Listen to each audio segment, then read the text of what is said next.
Escuché por accidente a mis papás decidiendo que todo lo que tenían iba a ser para mi hermano Sergio: la casa, las cuentas, las participaciones del negocio, cada peso que quedara de los restaurantes. Al día siguiente, mi mamá me mandó un mensaje helado. No me llames ni vengas. Esto se acabó entre nosotros. Yo solo respondí: entendido. A la mañana siguiente, mi celular no dejaba de sonar. Me llamo Isabel Navarro. Tengo 33 años y trabajo como diseñadora de interiores en la Ciudad de México. Eso nunca fue lo que mi familia quiso para mí. Mis papás tenían una cadena de restaurantes familiares repartidos por la ciudad. Comida mexicana casual, desayunos, comidas corridas, café de olla y aguas frescas. 5 sucursales en total. En la del Valle, Coyoacán, Narvarte, Santa María la Ribera y Tlalpan. Mi papá, Roberto, levantó el negocio cuando yo era niña. Desde entonces dejó claro que sus 2 hijos algún día trabajaríamos ahí. Para él, los restaurantes no eran solo restaurantes. Eran su orgullo, su herencia, la prueba de que había hecho algo importante con su vida. Mi hermano menor, Sergio, tenía 31 años y se tragó esa idea completa desde niño. Le encantaba sentirse el heredero, el elegido, el que algún día iba a mandar. Yo no. Yo tenía otros planes. Desde chica quedó claro quién era el favorito. No hacía falta que nadie lo dijera. Se notaba en cada decisión. Cuando yo tenía 14 años y Sergio 12, los dos pedimos bicicletas nuevas para Navidad. Sergio recibió una bicicleta de montaña cara, con suspensión y cambios. Yo recibí una usada que mi papá compró en un bazar y pintó para que pareciera nueva. Cuando yo tenía 17, me pusieron una multa por estacionarme mal. Tuve que pagarla con mis ahorros y me quitaron el coche un mes. 2 años después, cuando Sergio chocó por ir viendo el celular, mi papá le compró otro modelo, más reciente. Dijo que todos cometíamos errores. Pero lo que más se me quedó grabado fue una noche en que Sergio, a los 19 años, olvidó cerrar bien la sucursal de la del Valle. Yo estaba de visita en la Ciudad de México, porque para entonces ya estudiaba fuera. Se metieron a robar, sacaron dinero de la caja, rompieron equipo, destrozaron parte del mobiliario y dejaron pérdidas de casi 280,000 pesos. Mi papá le puso la mano en el hombro y le dijo: «Todos nos equivocamos, hijo. Para la próxima vamos a tener más cuidado». Mi mamá, Elena, solo asintió en silencio. Como siempre, yo estaba sentada en el comedor, pensando que si yo hubiera hecho algo así, me habrían señalado de irresponsable el resto de mi vida. Cuando cumplí 18 años, me aceptaron en una universidad en Guadalajara para estudiar diseño de interiores. Yo estaba feliz. Le enseñé la carta de aceptación a mi papá, esperando por lo menos un poco de orgullo. Su cara se puso fría. «Si no te metes a los restaurantes, vas por tu cuenta», me dijo. «No vamos a pagar una carrera de diseño cuando deberías estar aprendiendo el negocio de la familia». Mi mamá estaba a su lado, con los labios apretados. No dijo nada. Su silencio ya era una respuesta. Sergio sonreía como si le acabaran de dar un premio. Para él significaba más espacio, más atención, más futuro dentro del negocio. Así que me fui de todos modos. Trabajé en lo que pude. Por las noches atendía mesas y durante el día ayudaba a otros estudiantes con planos y presentaciones. También pedí créditos educativos que terminé de pagar años después. No fue fácil. Hubo días en que comía lo más barato para comprar materiales y noches en que me dormía sobre los planos. Pero me titulé con mención honorífica. Después, regresé a la Ciudad de México y empecé a construir mi vida desde cero. Primero hice proyectos pequeños: departamentos, consultorios, una cafetería de colonia. Luego llegaron residencias, hoteles boutique, espacios comerciales y clientes con presupuestos más serios. Además, estudié administración de negocios y después hice una maestría, aunque mi papá insistiera en que yo solo sabía decorar. Para los 33 años, ya firmaba contratos de varios millones de pesos y me buscaban para espacios de alto nivel en la ciudad. 5 años antes, cuando yo tenía 28, mi mamá se enfermó de cáncer. Todavía recuerdo la llamada. Mi papá sonaba más molesto que asustado, como si la enfermedad fuera un problema administrativo. Los tratamientos eran caros. Su póliza no cubría todo: deducibles, coaseguros, estudios, medicamentos, especialistas y procedimientos que no podían esperar. Los restaurantes ya arrastraban problemas por el aumento de costos, rentas, sueldos y proveedores. Mi papá repetía que era una mala racha, pero yo sabía que no era solo eso. No lo pensé 2 veces. Empecé a pagar. Pagué estudios, medicamentos, tratamientos, consultas, traslados, todo lo que hizo falta. Incluso cubrí la atención con un especialista privado que ajustó el tratamiento y ayudó a que mi mamá entrara en remisión. Cuando hice cuentas tiempo después, debía haber puesto cerca de 1.800.000 pesos solo en esa etapa. Mi papá dijo que me iban a pagar cuando las cosas mejoraran. Él sabía que no era cierto. Yo también. Pero no me importó. Era mi mamá. Después de que se recuperó, ella me mandó un mensaje. Gracias por todo, hijita. Eso fue todo. Ninguna llamada larga. Ninguna visita. Ninguna conversación de verdad. Solo un mensaje. 3 años antes de todo esto, cuando yo tenía 30, Sergio decidió iniciar su propio proyecto, una camioneta de comida gourmet. Algo con hamburguesas artesanales, tacos reinventados y un nombre pretencioso. En 6 meses ya estaba hundido. Había sobregirado tarjetas, debía a proveedores y ni siquiera podía cubrir su parte de los gastos de los restaurantes familiares. Mi papá me llamó. Tu hermano necesita ayuda. No me pidió opinión. Solo me avisó, como si fuera mi obligación.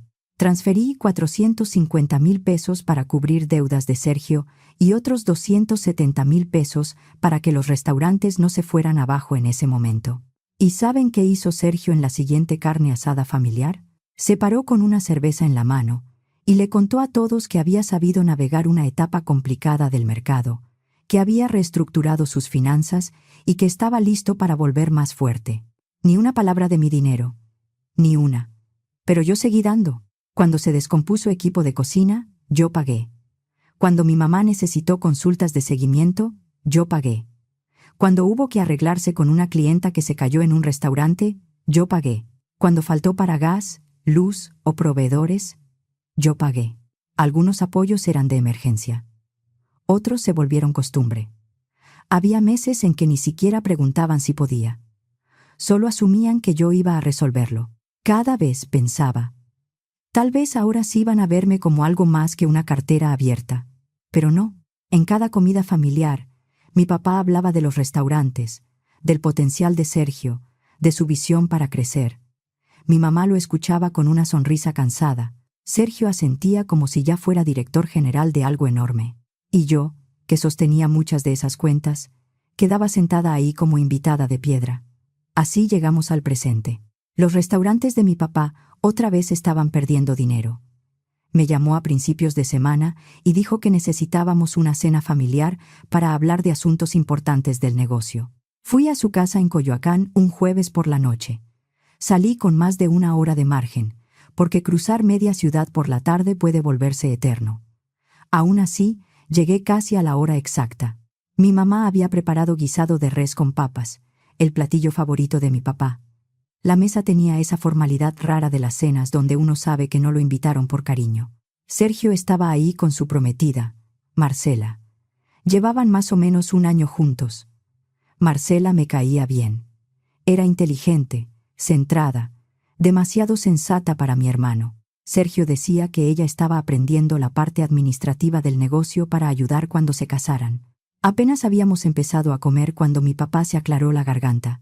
Isabel, necesitamos 900.000 pesos para adecuaciones, atrasos con proveedores y el anticipo de una 6ª sucursal. Así, directo. Ni un ¿cómo estás? Ni un qué gusto verte. Nada. Solo danos 900.000 pesos. Dejé el tenedor sobre el plato y tomé mi bolsa. De hecho, papá, he estado trabajando en algo. Saqué una carpeta gruesa, llena de papeles, planos, gráficas y propuestas. Hice un plan completo de optimización para los restaurantes. Analicé costos, operación, flujo de clientes y diseño de sucursales. También preparé una propuesta de renovación sustentable para modernizar los espacios y atraer a un público más joven sin perder la esencia familiar. Abrí la carpeta. Por primera vez en mucho tiempo, estaba emocionada de aportar algo más que dinero. Quiero empezar con el análisis de costos. Si vemos los gastos actuales frente a lo proyectado, podemos reducir pérdidas desde el primer trimestre. Nadie necesita revisar nuestros gastos, interrumpió Sergio. Su tono fue filoso. Luego soltó una risa forzada. Vamos, Isabel. Tú decoras casas de gente rica. No sabes nada de manejar restaurantes. Además de diseño, tengo una maestría en administración de negocios. Le recordé. Mi papá levantó una mano como si espantara una mosca. Eso es perder tiempo. Sergio está trabajando en abrir una sexta sucursal. Esa es la prioridad. Miré a mi mamá. Esperaba algo. Una palabra, un gesto, lo que fuera, pero ella se quedó callada. Espalda recta, barbilla levantada, alineada con su esposo y su hijo, como siempre. Cerré la carpeta. Entonces no puedo ayudarlos. No tengo 900,000 pesos disponibles para esto. El silencio cayó pesado. La cara de mi papá se puso roja. Mi mamá bajó la mirada al plato. Sergio me miró como si yo acabara de arruinarle la vida. Marcela intentó intervenir. Isabel, esto se ve impresionante. Tal vez podrían revisarlo con calma. Marcela, no te metas en asuntos familiares, soltó Sergio. Ella se quedó quieta, incómoda. Guardé mi carpeta. Los demás se dieron la vuelta en sus sillas y empezaron a hablar entre ellos, como si yo ya no estuviera ahí. Solo Marcela seguía mirándome de vez en cuando, con algo parecido a vergüenza en los ojos. Me fui sin despedirme. Cuando llegué a mi departamento, dejé la carpeta sobre la mesa con más fuerza de la necesaria. Horas de investigación, diseños y proyecciones. Todo ignorado en menos de 5 minutos. Me preparé una infusión de toronjil. Esa noche no funcionó mucho, pero por lo menos hice el intento. Pasaron un par de semanas. El trabajo me tuvo ocupada. Tenía 3 proyectos caminando al mismo tiempo, y eso me ayudaba a no pensar demasiado en la familia. Pero también hice algo con esa carpeta. No iba a dejar que todo ese trabajo se muriera en mi mesa solo porque mi papá y Sergio se habían sentido ofendidos. Adapté la propuesta, quité lo demasiado específico de sus sucursales y la convertí en un modelo para cadenas restauranteras. Luego, se la mandé a un contacto que trabajaba con grupos gastronómicos grandes. No esperaba una respuesta inmediata. El contacto me respondió más rápido de lo que imaginé. El grupo ya buscaba renovar varias sucursales, y mi propuesta les cayó justo en esa búsqueda. Entonces recordé que había dejado varios portafolios viejos en el ático de mis papás. Eran trabajos de la universidad, bocetos y láminas que necesitaba para una presentación retrospectiva. Le llamé a mi mamá. Sonó y sonó hasta que entró el buzón. Eso fue raro. Ella casi siempre contestaba, sobre todo por la tarde. Intenté al día siguiente. Lo mismo. El miércoles, después de trabajar, decidí ir directamente por mis cosas. Llegué casi a las 6, después de avanzar lento por el tráfico hacia Coyoacán. Los 2 coches estaban en la entrada, así que estaban en casa. Toqué la puerta. Nadie abrió. Toqué otra vez, más fuerte. Nada. Al final, saqué la llave de emergencias que me habían dado años antes, cuando todavía confiaban en mí para resolver problemas. Nadie me la había pedido de vuelta. Entré. Estaba a punto de decir soy yo, cuando escuché mi nombre desde la sala. Hablaban fuerte, casi discutiendo. Sergio es el único que está metido en el negocio familiar, decía mi papá. Él respeta nuestras tradiciones. Él siempre está de nuestro lado. Isabel hace su vida, y no le importa lo que pase con nosotros. Me quedé congelada en el pasillo. Tenemos que cambiar el testamento, continuó mi papá. Todo debe quedar para Sergio. La casa, las cuentas, las participaciones del negocio, todo. Papá, gracias, dijo Sergio, con una alegría que me revolvió el estómago. De verdad, no los voy a fallar. Entonces escuché la voz de mi mamá. Sonaba insegura, pero Isabel nos ha dado mucho dinero todos estos años. Pagó mis tratamientos. No podemos fingir que no hizo nada. Ella es un cajero automático para nosotros. La interrumpió mi papá con una dureza que no le conocía. Cree que puede comprar nuestro cariño con dinero. Alguien así no merece respeto, mucho menos una herencia. Sergio se rió. Se rió de verdad. Exacto, papá. Después de eso mi mamá se quedó callada. No dijo una palabra más. Salí de la casa tan despacio como había entrado. Llegué al coche, cerré la puerta y manejé de regreso casi sin darme cuenta. Me temblaban las manos todo el camino. Ya lo habían decidido. Yo no era su hija, era su fuente de dinero. Al día siguiente, entendí que ni siquiera pensaban esperar a que yo preguntara.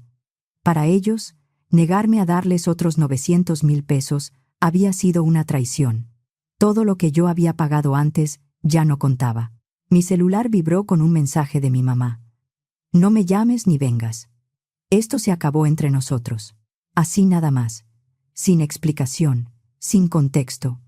Aunque después de lo que había escuchado, tampoco lo necesitaba. Escribí una sola palabra. Entendido. Después, abrí la aplicación de mi banco. Con los años había dejado programados demasiados pagos medicinas y consultas de seguimiento de mi mamá. Casi 9,000 pesos al mes deudas de Sergio, unos 15,000 pesos servicios, gas, luz y pagos urgentes a proveedores de 2 restaurantes, alrededor de 55,000 pesos. Domiciliaciones, pagos por SPEI programados, pagos que hacía sin pensarlo porque ya eran rutina. Cancelé todo. Uno por uno. Sin llorar, sin dudar, sin mandar aviso. A la mañana siguiente mi celular explotó. Antes de las 9 ya tenía 27 llamadas perdidas. Mensajes, audios, correos, todo. El primer mensaje de voz de Sergio era agresivo. Eres una egoísta, Isabel. ¿Cómo pudiste hacernos esto? Después de todo lo que hicimos por ti. Das pena. De verdad, das pena. Mi mamá mandó mensaje tras mensaje. ¿Cómo puedes hacer esto después de todo lo que pasé? Casi me muero, Isabel. Mis medicinas, mis consultas, ¿cómo puedes? Me estás rompiendo el corazón. ¿Así tratas a tu madre enferma? Los correos de mi papá eran más cortos, pero igual de exigentes. Arregla esto de inmediato. Los restaurantes no van a sobrevivir sin tu apoyo. Reactiva los pagos hoy. No contesté ninguno. Ni una llamada, ni un mensaje, ni un correo. Pero ellos no se rindieron. Mi mamá se presentó en mi departamento 3 veces esa semana. La veía por la mirilla, parada en el pasillo, tocando durante 15 o 20 minutos. Isabel, por favor, abre. Tenemos que hablar. Por favor, hija, soy tu mamá. Yo me sentaba en la sala con la computadora portátil abierta, fingiendo que no la escuchaba.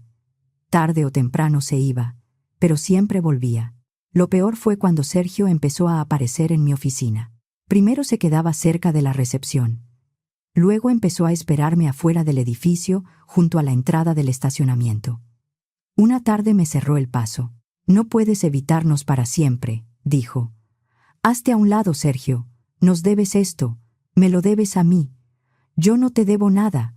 No me voy a mover hasta que reactives los pagos. Cada vez hablaba más fuerte. Tenía la cara roja de coraje. Varios compañeros venían caminando hacia sus coches y se detuvieron al ver la escena. ¿Todo bien, Isabel?, preguntó Tomás, mi contador externo, que ese día había ido a revisar unos contratos. Mi hermano ya se iba, dije. No, no me iba, respondió Sergio.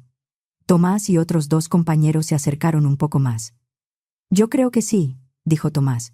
Tranquilo, pero firme. Sergio miró a los 3 hombres, luego me miró a mí. Esto no se acaba aquí.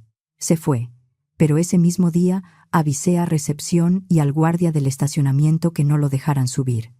También empecé a salir acompañada por Tomás o por alguien del equipo. Odiaba necesitar eso, pero Sergio se había visto capaz de cometer una tontería. 3 días después de ese episodio, estaba en mi oficina revisando muestras de tela cuando mi asistente de proyectos tocó la puerta. Hay una Marcela aquí para verte. Dice que es urgente y personal. Me quedé quieta unos segundos. Déjala pasar. Marcela entró nerviosa, casi asustada. Traía una carpeta color manila apretada contra el pecho y volteaba hacia atrás como si temiera que alguien la hubiera seguido. Marcela, si Sergio te mandó. Me detuve. Ni siquiera quería terminar la frase. No, dijo rápido. Él no sabe que estoy aquí. ¿Puedo sentarme? Asentí. Se sentó frente a mi escritorio y empujó la carpeta hacia mí. «Tienes que ver esto», dijo. «Ya no puedo quedarme callada. No después de lo que te están haciendo». Abrí la carpeta. Estados de cuenta, recibos, comprobantes y movimientos bancarios de los restaurantes de los últimos 3 años. Algunos datos estaban marcados, otros subrayados. «¿Qué estoy viendo?», pregunté. «Pruebas», dijo Marcela. «Sergio ha estado sacando dinero de los restaurantes. Muchísimo dinero, Isabel. Por eso siempre están en problemas». Empecé a revisar los papeles. Mientras pasaba las hojas, sentí cómo se me apretaba el pecho. Transferencias a cuentas personales. Pagos con tarjetas del negocio en hoteles de lujo. Vuelos a Los Cabos en clase ejecutiva. Un reloj de más de 200,000 pesos. Facturas infladas. Proveedores que no existían. Renta de yates que Sergio había presentado como reuniones comerciales. Todo salía de las cuentas de los restaurantes. «¿Cómo conseguiste esto?», pregunté. «He estado ayudando con la contabilidad desde hace 6 meses», dijo Marcela. Sergio me dio acceso a reportes, facturas y estados de cuenta porque quería que aprendiera la parte administrativa antes de casarnos. Pero mientras más revisaba, más encontraba. «Lleva años sacando dinero. ¿Por qué me lo enseñas a mí?». Los ojos de Marcela se llenaron de lágrimas. «Iba a casarme con él, Isabel. Y cada vez que abría otra factura, me daba más vergüenza. No puedo seguir fingiendo que no veo. Lo voy a dejar, pero pensé que merecía saber la verdad antes». Me quedé mirándola, sin saber qué decir. «Gracias», dije al fin. «De verdad. Esto explica demasiadas cosas». Cuando Marcela se fue, me quedé sola en mi oficina haciendo cuentas. Entre el 1.800.000 pesos de mi mamá, los 720,000 pesos de Sergio y los restaurantes, los pagos mensuales, los equipos, los arreglos y los acuerdos que fui cubriendo, la cifra pasaba de 4 millones de pesos. Y Sergio robando al mismo tiempo. Una semana después, mi mamá llamó desde un número que no tenía guardado. Contesté sin pensar. Fue un error, pero ya estaba hecho. «Tenemos que vernos», dijo, sin saludar. «Todos, para hablar de la situación familiar. Mañana a las 2, en una cafetería de la Roma Norte». Acepté. No porque quisiera reconciliarme. Acepté porque yo también tenía cosas que decir. Llegué temprano al café y pedí una mesa junto a la ventana. Quería verlos entrar. Quería estar tranquila cuando ellos llegaran. A las 2 en punto aparecieron los 3. Mi mamá, mi papá y Sergio. Se sentaron frente a mí como si fuera una junta de negocios. Mi papá empezó de inmediato. Ni siquiera dijo hola. «Tu berrinche está destruyendo el negocio familiar. Necesitas restaurar los pagos de inmediato». Solté una risa breve. No pude evitarlo. «¿Berrinche? ¿Así le llaman cuando alguien deja de ser su cajero automático?». Mi papá se puso rojo. «¿Qué dijiste?». «Me escuchaste. Igual que yo te escuché a ti. En la sala de tu casa, llamándome cajero automático y diciendo que no merecía respeto». Mi mamá palideció. «¿Tú estabas ahí?». Fui por mis portafolios del ático. Pero sí, escuché todo. Incluida la parte donde decidieron dejarle a Sergio la casa, los restaurantes y todo lo demás. «Eso era un asunto privado de familia», dijo mi papá. «Yo era familia», respondí. «Hasta que mamá me escribió que esto se había acabado entre nosotros». «Estás torciendo las cosas», dijo Sergio. «Estás dolida y celosa. Eso es todo». «¿Celosa?». Saqué copias de los documentos que Marcela me había dejado, con algunos datos bancarios cubiertos, y las puse sobre la mesa. «Entonces explícame esto». 3 años de desvíos, Sergio. Más de 1 millón de pesos saliendo de las cuentas de los restaurantes, mientras tú culpabas a todos, menos a ti. Sergio perdió el color de la cara. «Eso es falso. Tú fabricaste eso para hacerme quedar mal».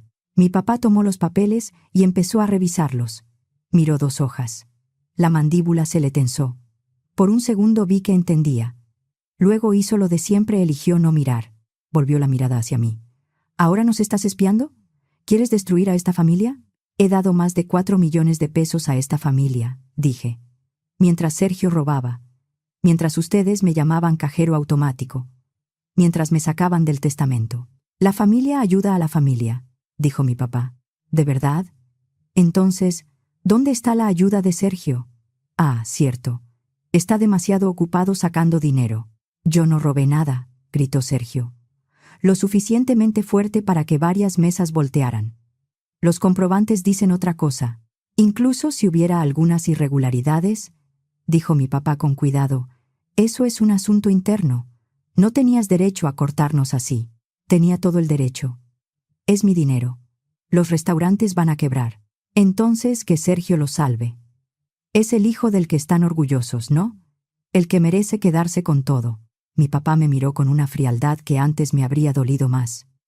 Cuando esto truene, no vengas a decir que nadie te avisó. Me levanté de la silla.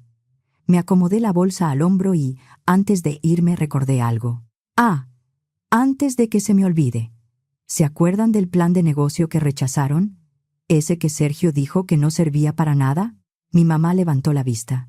Mi papá frunció el ceño. Ayer firmé con Grupo Gastronómico Pacífico. 9 millones de pesos por la estrategia, el rediseño piloto y la implementación gradual en sus 40 sucursales. La boca de mi mamá se abrió. Mi papá se quedó inmóvil. Sergio parecía a punto de enfermarse. Les encantó el concepto de renovación sustentable. Continué. Dijeron que era exactamente lo que estaban buscando: diseño, reducción de costos, experiencia del cliente y una estrategia clara para modernizar sin perder identidad. Eso no puedes hacerlo, tartamudeó mi papá. Ese plan era para nuestros restaurantes. Lo rechazaste. Dijiste que era perder tiempo. Después lo adapté, lo presenté a alguien que sí quiso escucharlo y lo contrataron. No respondió. Caminé hacia la puerta. Antes de salir, miré hacia atrás una última vez. Veamos qué tan bien los cuida su hijo elegido. Yo terminé de ser su fuente de dinero. Lo último que escuché fue a Sergio llamándome malagradecida y a mi papá diciéndole que se callara porque todos estaban mirando. Salí a la tarde de la Ciudad de México sintiéndome más ligera de lo que me había sentido en años. Ese mismo día bloqueé sus números, sus correos y sus redes sociales. Silencio total. Durante las siguientes semanas me metí de lleno en mi trabajo. Con el contrato del Grupo Gastronómico Pacífico, por fin pude expandir mi estudio. No eran 9 millones libres ni inmediatos, pero sí estabilidad y un anticipo que me permitía crecer. Contraté a 2 diseñadoras junior y a una coordinadora administrativa. Una cadena de hoteles boutique me buscó para rediseñar varias propiedades en Ciudad de México, Querétaro, Puebla y Guadalajara. Era el tipo de contrato que antes yo soñaba desde lejos. Pasaron 6 meses desde aquella reunión en la cafetería. Mi empresa estaba creciendo como nunca. Habíamos tomado 12 proyectos importantes. Solo el contrato de la cadena hotelera representaba 36 millones de pesos en trabajo distribuido durante 3 años. No todo era utilidad, pero nos daba estabilidad. Me mudé a un departamento mejor, cerca de Reforma, con espacio para oficina en casa y una vista hermosa hacia la ciudad. Ya no tenía que mirar sobre mi hombro en estacionamientos.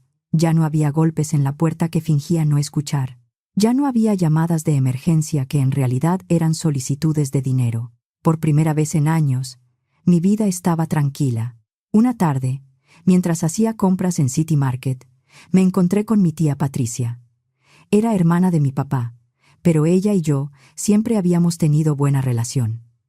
Cuando me vio, sonrió con incomodidad.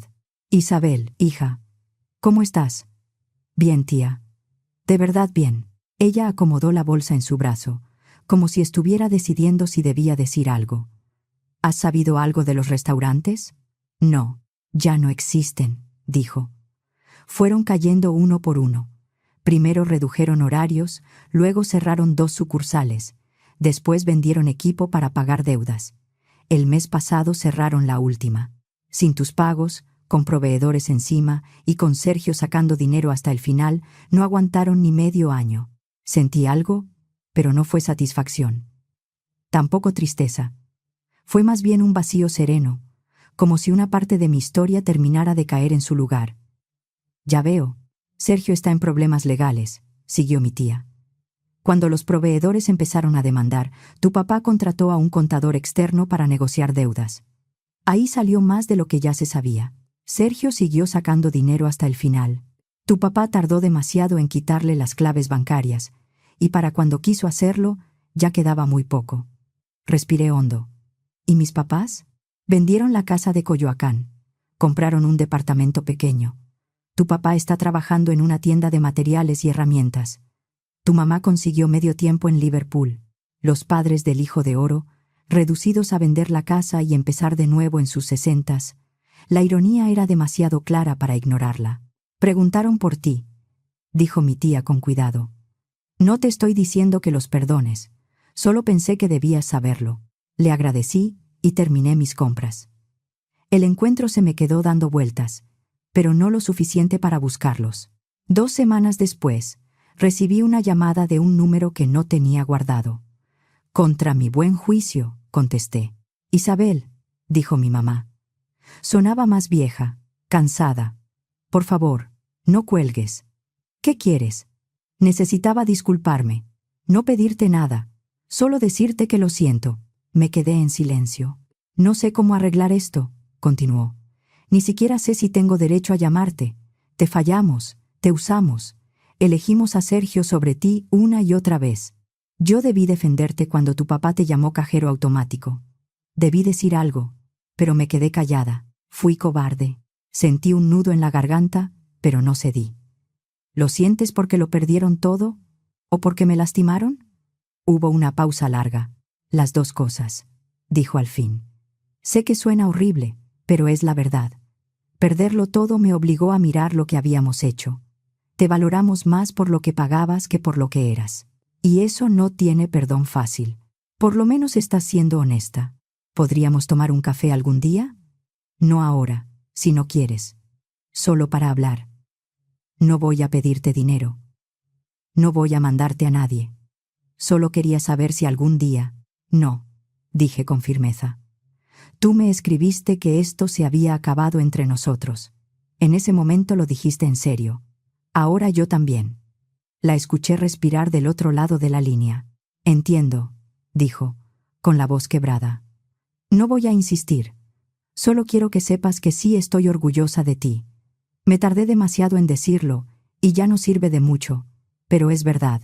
Cerré los ojos. Adiós, mamá. Adiós, Isabel. Sé feliz. Colgué y borré el número. Esta vez sí cumplió algo, no volvió a buscarme. Varios meses después, mi tía Patricia me contó que Sergio terminó aceptando responsabilidad por administración fraudulenta. Mi papá, presionado por las deudas y por sus propios abogados, tuvo que presentar querella. Después de una auditoría y de meses de vueltas, Sergio aceptó un procedimiento abreviado. Le dieron una pena de 1 año y medio, y la obligación de reparar el daño, aunque ya no tenía con qué pagar. Mis papás seguían viviendo en su departamento pequeño, trabajando en empleos modestos. El negocio que levantaron desapareció. El hijo al que eligieron los abandonó. La hija a la que descartaron siguió adelante sin ellos. Yo puse toda mi energía en mi empresa. Mi firma se volvió uno de los estudios de diseño más sólidos de la Ciudad de México.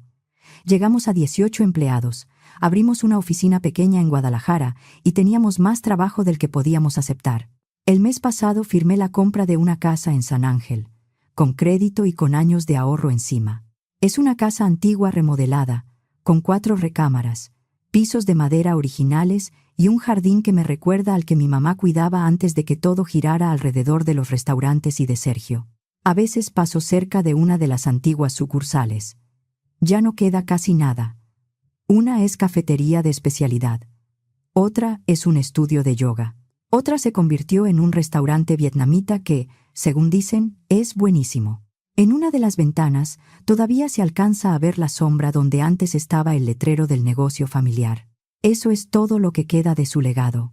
Marcas pegadas al vidrio. No me arrepiento de haberlos cortado de mi vida. Me duele todavía, pero no me arrepiento. Ellos me mostraron lo que yo era para ellos. Mientras fui útil, me buscaron. Cuando dejé de pagar, dejé de existir. Cuando lo perdieron todo, de pronto volví a importarles. Pero para entonces ya era tarde. Marcela me mandó una tarjeta en Navidad. Está comprometida con alguien más y trabaja como contadora en una firma seria. Se nota que está feliz. Me agradeció por haber sido amable con ella cuando me llevó aquellos documentos. Dijo que eso le dio valor para irse. Creo que eso hice yo también. Empecé de nuevo. Durante años confundí ayudar con pertenecer. Cada transferencia era una forma de quedarme cerca. Cuando dejé de pagar, entendí la verdad: no había un lugar para mí en esa familia, solo una cuenta abierta a mi nombre. Mi familia obtuvo lo que quería a Sergio, completo, sin mi presencia ni mi dinero estorbando. Al final, quedarse con él le salió más caro de lo que nadie quiso admitir.